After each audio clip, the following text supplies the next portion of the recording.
அனைவருக்கும் வெற்றி தமிழ் பயிற்சி அகாடமியின் சார்பாக இனிய வணக்கம்.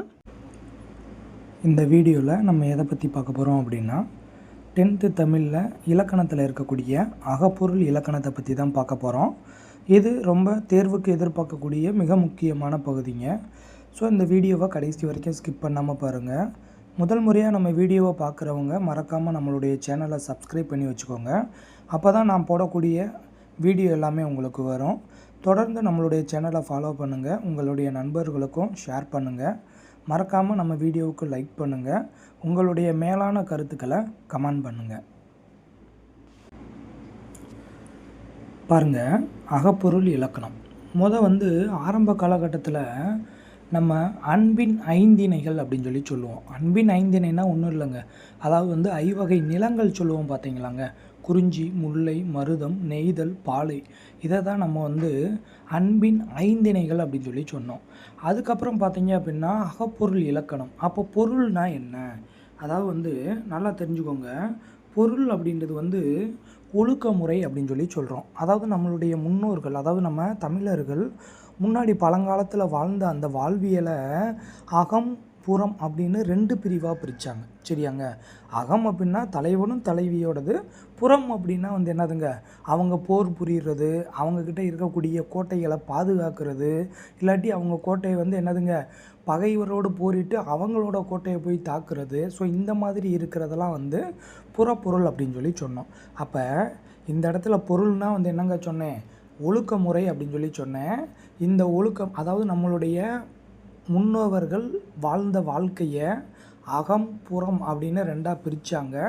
ஸோ இதைத்தான் பொதுவாக நம்ம பொருள் இலக்கணம் இதை பற்றி நமக்கு சொல்லுது. சரியாங்க. ஏன்னா நம்ம இலக்கணத்தை 5 வகை சொல்லியிருப்போம். எழுத்து, சொல், பொருள், யாப்பு, அணி இலக்கணம் அப்படின்னு. அதில் பொருள் இலக்கணம் நம்மளுடைய முன்னவர்கள் வாழ்ந்த அகம் புறம் இந்த 2 பற்றி சொல்லுது. சரியாங்க. ஸோ இப்போ இதில் பாருங்கள், அகத்திணைனா என்னன்னு சொல்லியிருந்தாங்கன்னு பாருங்கள். நான் இதை தான் முன்னாடியே சொன்னேன். தலைவனும் தலைவி இவங்க 2 பேருக்கும் இடையிலான அந்த உறவுகளை தான் நம்ம என்னன்னு சொல்கிறோம், அகப்பொருள் இலக்கணம் அப்படின்னு சொல்கிறோம். பொதுவாக அகப்பொருள் இலக்கணம் எத்தனை வகைப்படும் அப்படின்னு கேட்பாங்க. அகப்பொருள் இலக்கணம் 7 இருக்குங்க. சரியாங்க. ஸோ நான் முன்னாடியே சொன்ன மாதிரி குறிஞ்சி, முல்லை, மருதம், நெய்தல், பாலை, அதுக்கப்புறம் எக்ஸ்ட்ரா என்ன இருக்குது, கைக்கிளை, பெருந்திணை. சரியாங்க. இந்த 7 தான் அகத்திணை அப்படின்னு சொல்கிறோம். சரியாங்க. ஸோ இதில் ஃபஸ்ட்டு 5 இருக்குது பார்த்தீங்களாங்க.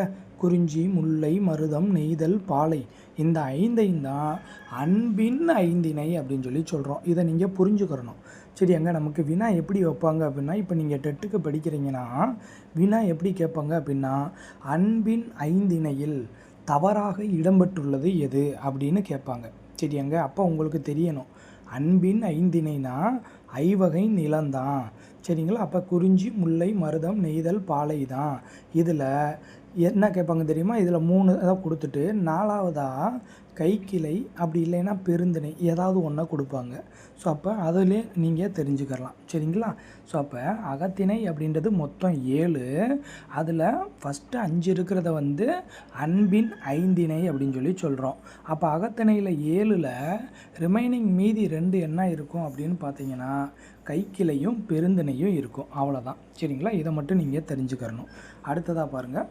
அடுத்தது நமக்கு என்ன அப்படின்னா, அதாவது 5 இணைகளுக்கும் உரியது எது அப்படின்னா முதல் பொருள், கருப்பொருள், உரிப்பொருள், இந்த 3மே 5 இணைகளுக்கும் உரியது. சரியாங்க. இதில் நம்ம இந்த அகப்பொருள் அப்படின்னா ஒவ்வொன்றா அப்படியே நம்ம எடுத்து பார்க்கணும். முதல் பொருள்னால் என்ன, கருப்பொருள்னா என்ன, உரிப்பொருள்னா என்ன அப்படின்றத நம்ம ஒவ்வொன்றா நம்ம எடுத்து பார்க்கணும்.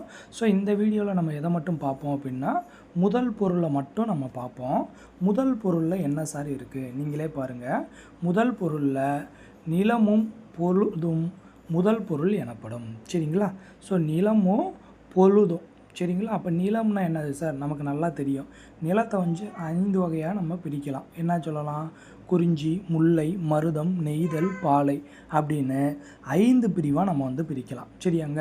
ஸோ இதெல்லாம் உங்களுக்கு நல்லா தெரிஞ்சது தான். குறிஞ்சினா என்னது, மலையும் மலை சார்ந்த இடமும், முல்லைனா காடும் காடு சார்ந்த இடமும், மருதம்னா வயலும் வயல் சார்ந்த இடமும், நெய்தல்னா கடலும் கடல் சார்ந்த நிலமும், அடுத்து பாலை அப்படின்னா சுரமும் சுரம் சார்ந்த இடமும், இல்லைன்னா மணலும் மணல் சார்ந்த இடமும். சரியாங்க. ஸோ இதெல்லாம் நம்ம ஆல்ரெடி நம்ம நிறையா படிச்சிருக்கோம். இது முன்னாடியே நீங்கள் படிச்சிருப்பீங்க, உங்களுக்கு தெரிஞ்சிருக்கும். ஸோ இருந்தாலும் நல்லா பார்த்து வச்சுக்கிறணும். குறிஞ்சினா மலை, சரிங்களா, முல்லை காடு, மருதம் வயல், நெய்தல் கடல், சரிங்களா, பாலைனா சுரம். அவ்வளோதான். இதை கொஞ்சம் நல்லா பார்த்து வச்சுக்கிறணும். சரியாங்க. ஸோ இவ்வளோ தான் நிலம். ஸோ நிலத்தை பொறுத்த வரைக்கும் 5 இருக்குது. அடுத்தது பொழுதை பார்க்க போகிறோம். இந்த பொழுது தாங்க ரொம்ப ரொம்ப முக்கியமான பகுதி. சரியாங்க. ஸோ இதை கொஞ்சம் நீங்கள் என்ன பண்ணிக்கிறனோ நீங்கள் நல்லா பார்த்து வச்சுக்கிறணும். சரியாங்க. பாருங்கள், பொழுதை பொறுத்த வரைக்கும் எப்படி பிரிக்கிறாங்கன்னு பாருங்கள். பொழுதை பெரும்பொழுது, சிறு பொழுது அப்படின்னு 2 தான் பிரிக்கலாம். சரியாங்க. இது ரொம்ப முக்கியமானதுங்க, முக்கியமான பகுதி. இப்போ பெரும்பொழுதுனா என்ன சார்? இங்கே கொடுத்துருக்காங்க பாருங்கள். ஒரு வருஷத்தை 6 கூறுகளாக நான் பிரித்தேன் அப்படின்னா அதை தான் பெரும்பொழுது அப்படின்னு சொல்லி சொல்கிறேன். அப்போ நீங்களே யோசித்து பாருங்கள், ஒரு வருஷத்தை 6 பிரிவாக பிரிக்கணும் அப்படின்னா எப்படிங்க பிரிக்க முடியும்? 2 மாதமாக தானங்க நம்ம பிரிக்க முடியும். ஸோ அதை தான் நம்ம பெரும்பொழுது அப்படின்னு சொல்லி சொல்கிறோம். சரிங்க சார். அப்போ சிறு பொழுதுனா என்ன சார்?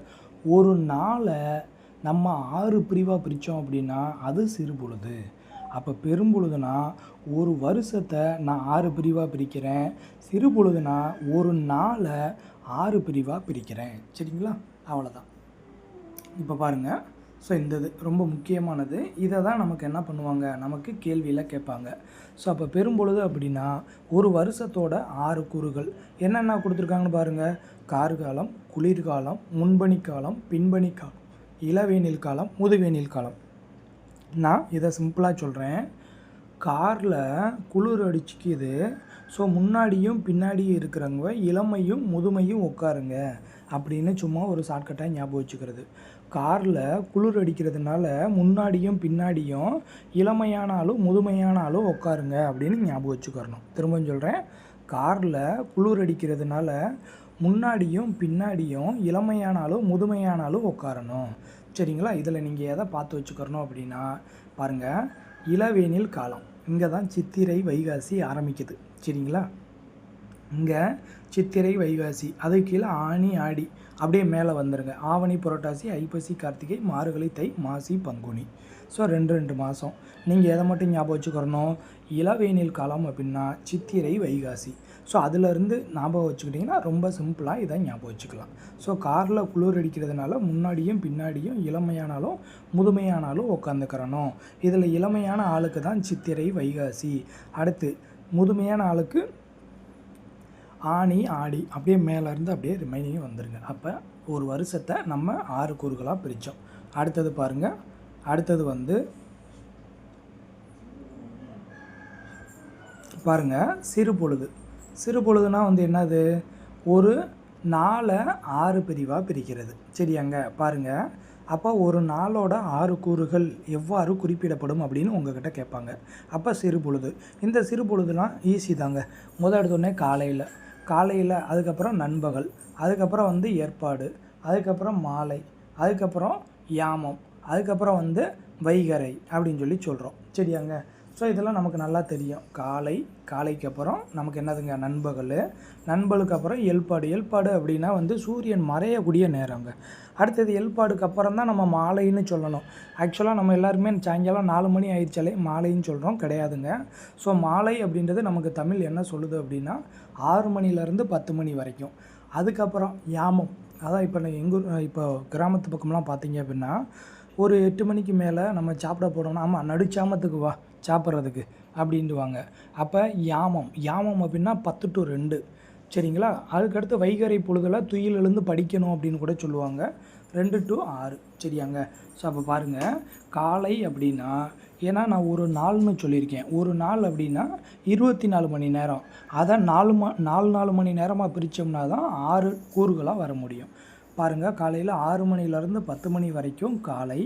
அடுத்து நண்பகல் அப்படின்னா 10 மணிலேருந்து 2 மணி வரைக்கும். எல்பாடு அப்படின்னா நான் முன்னாடியே சொன்னேன், சூரியன் மறையக்கூடிய நேரம். அப்போ 2 மணிலேருந்து 6 மணி வரைக்கும். மாலை அப்படின்றது 6 மணிலேருந்து 10 மணி வரைக்கும். யாமம் அப்படின்றது 10 மணிலேருந்து 2 மணி வரைக்கும். வைகறை அப்படின்றது விடியற்காலை பொழுது. காலையில் 2 மணிலேருந்து, அதாவது இரவு 2 மணிலேருந்து காலை 6 மணி வரைக்கும். சரியாங்க. அப்போ ஒரு நாளோட 6 கூறுகளை தான் நம்ம வந்து என்னன்னு சொல்லி சொல்கிறோம், சிறுபொழுது அப்படின்னு சொல்லி சொல்கிறோம். சரியாங்க. ஸோ இதில் நீங்கள் பார்த்து வச்சுக்கிறணும். நம்ம முன்னாடியே சொன்னோம், எல்பாடு அப்படின்னா வந்து கேட்பாங்க. எல் அப்படின்னா சூரியன். சரியாங்க. ஞாயிறு அப்படின்னு சொல்லி சொல்கிறோம். பாடு அப்படின்னா மறையக்கூடிய நேரம். அப்போ எல்பாடை எல் ப்ளஸ் பாடு அப்படின்னு சொல்லி சொல்கிறோம். அதாவது சூரியன் மறையக்கூடிய நேரம் அப்படின்னு சொல்லி சொல்கிறோம். சரியாங்க. அடுத்தது இந்த ஐவகை நிலங்கள் நீங்கள் சொன்னீங்களே, இந்த ஐவகை நிலங்களுக்கு பெரும்பொழுதும் சிறுபொழுதும் என்ன நீங்கள் சொல்லுங்கள் அப்படின்னு கேட்பாங்க. இதில் என்ன கேட்பாங்க அப்படின்னா, எந்த நிலத்திற்கு 6 பெரும்பொழுதுகளும் வரும் அப்படின்னு அடிக்கடி நிறைய டைம் இந்த கேள்வி கேட்டிருக்காங்க.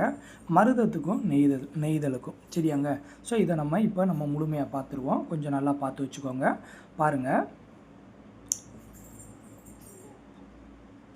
பாருங்கள் என்ன சொல்லியிருக்காங்கன்னு பாருங்கள்.